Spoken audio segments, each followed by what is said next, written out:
Hello friends. इस video में देखने वाले हैं दो समांतर विद्युत धारावाही चालकों के बीच पर। तो सपोज गाइस, यहाँ पर हम दो धारावाही चालकों की कल्पना करते हैं।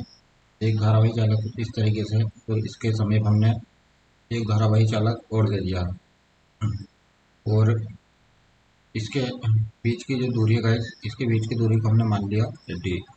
तो गाइस सपोज जो हमारा चालक है, पहला चालक, इसके अंदर हम धारा प्रवाहित कर रहे हैं I1 और दूसरा जो चालक है इसके अंदर हम धारा प्रवाहित कर रहे हैं I2।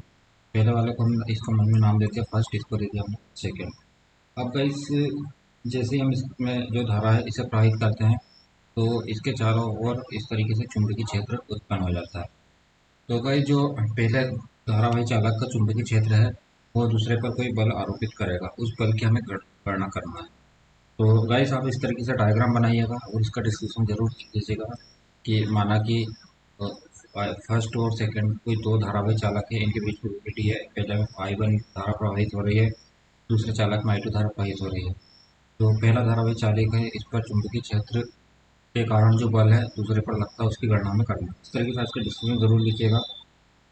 अब हम जब बल लग रहा है इसकी गणना करते हैं तो हम लिखते हैं यहाँ पर गणना।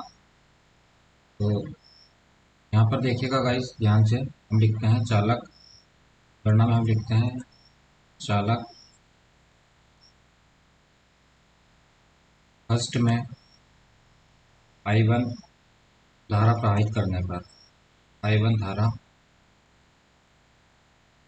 प्रवाहित करने पर उत्पन्न चुंबकीय क्षेत्र,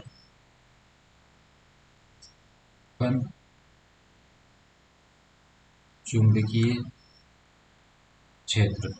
तो उत्पन्न चुंबकीय क्षेत्र को गाइस हमने माना V, और हमने देखा था जो सीधे लंबे धारावाही चालक में चुंबकीय क्षेत्र की तीव्रता थी जो हम देख चुके हैं, जो हमने देखा था वायर सेवर्ट के नियम के फर्स्ट एप्लीकेशन में।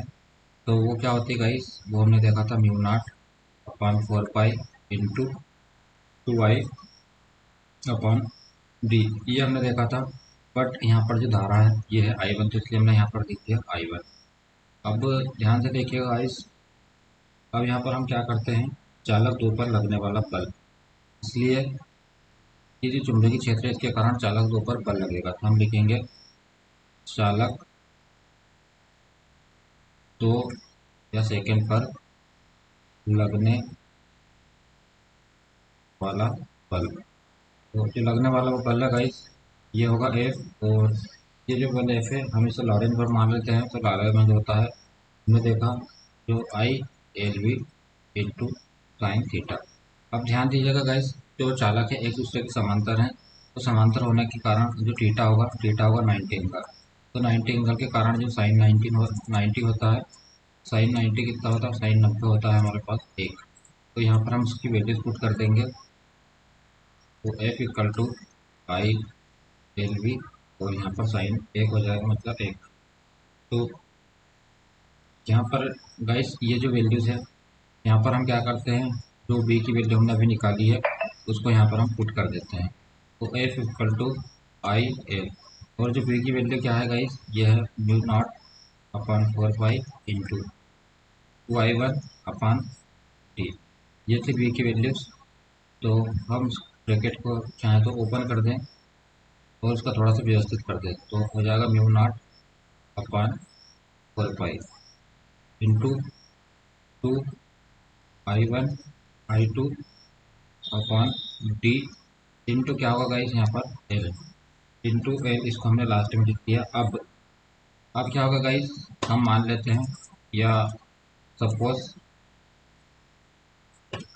सपोज यदि एल की जो वैल्यूज है, एल का जो मान है, यदि एल इक्वल्स टू हो 1, या इसको हम मान सकते हैं इकाई, एल इक्वल्स टू इकाई हो तो जो बल होगा एफ इक्वल्स टू होगा mu naught upon 4 pi into 2I1 I2 upon D. तो यह आ जाएगा गाइस हमारे पास दो समांतर धारावाही चालकों के बीच बल।